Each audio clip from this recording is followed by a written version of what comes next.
Saudara, antara tumpuan utama di Dewan Rakyat hari ini mengenai perkembangan terkini Kertas Putih Kesihatan, pelaksanaan projek MRT 3 dan perkhidmatan 4G. Untuk perinciannya, kita bersama Farhana Azwani Ismail di Pusat Media Parlimen. Ya, Fabian, Kertas Putih Kesihatan dijadual dibentangkan di Parlimen pada November ini.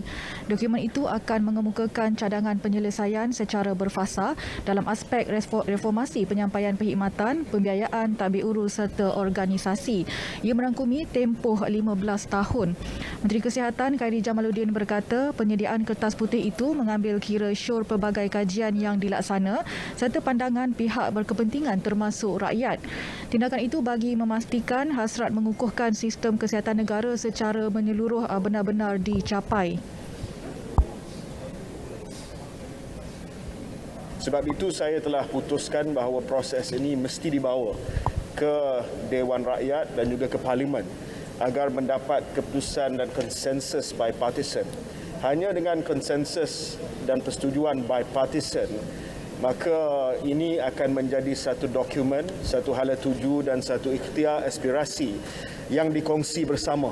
Tak kiralah kerajaan mana, tak kiralah menteri siapa yang duduk di kerusi ini, tetapi ia akan menjadi satu ikhtiar bersama dan saya cadangkan dilaporkan bukan hanya kepada jemaah menteri tetapi juga jawatan kuasa pilihan khas agar milestone ataupun sasaran-sasaran dicapai mengikut perancangan yang dikecapi dalam konsensus semasa proses Kertas Putih ini disediakan.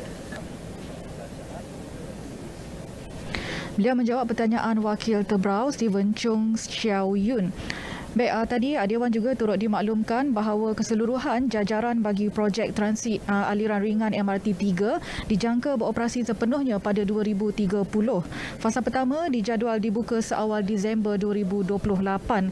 Ia bagaimanapun tertakluk kepada proses pengambilan tanah.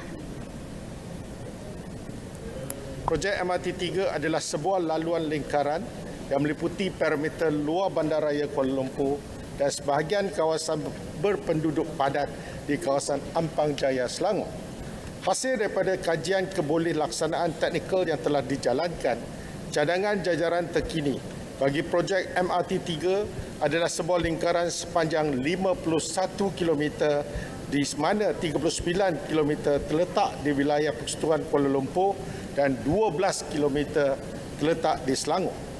Laluan lingkaran ini akan merentasi rangkaian rel sedia ada termasuk MRT 1, MRT 2, LRT, monorail dan KTM komuter untuk membentuk 10 buah stesen pertukaran atau interchange station baru supaya sistem rangkaian pengangkutan awam di Lembah Kelang ini lebih menyeluruh, berkesinambungan dan efisien. Beliau turut mengesahkan tawaran tender bagi projek MRT 3 dijangka dibuka untuk bidaan tahun ini. Ia membabitkan 5 pakej utama dalam tempoh 6 hingga 8 tahun. Datuk Seri Dr. Wikasion menjawab pertanyaan Wakil Segambut Hanayuh. Baik, setakat 25 Januari lalu, sebanyak 1,466 stesen pemancar 3G telah dinaik taraf kepada perkhidmatan 4G. Ia dilaksana 4 syarikat penyedia perkhidmatan utama iaitu Celcom, Digi, Maxis dan U-Mobile. Timbalan Menteri Komunikasi dan Multimedia Datuk Zaidi Zainul Abidin berkata, usaha menaik taraf stesen pemancar stesen 3G kepada perkhidmatan 4G akan terus dilaksana tahun ini dengan kadar segera menggunakan spektrum sedia ada. Ia bertujuan meningkatkan kapasiti serta kualiti jalur lebar mudah alih kepada pengguna.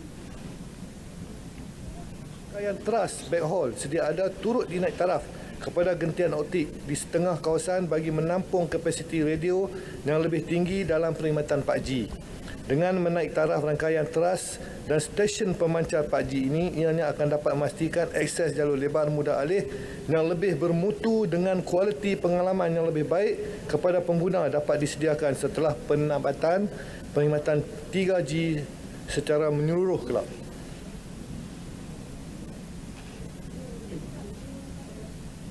Melalui Pelan Jalinan Digital Negara Jendela pula, sebanyak 2,175 menara baharu akan dibina untuk meluaskan liputan 4G terutamanya di kawasan luar bandar dan pedalaman. Setakat suku keempat 2021, 148 menara telah siap dilaksana dan sebagai tambahan 5,394 stesen pemancar sedia ada telah dan akan dinaik taraf kepada 4G untuk meningkatkan kualiti liputan kepada pengguna. 3,500 daripada stesen pemancar itu telah dinaik taraf. Dewan ketika ini sedang berhenti rehat dan akan disambung semula pada pukul 2.30 petang bagi menyambung semula sesi penggulungan usul titah diraja untuk beberapa lagi kementerian. Untuk laporan penuh Dewan Rakyat, terus bersama berita RTM. Fabian, silakan. Baik, terima kasih Farhana.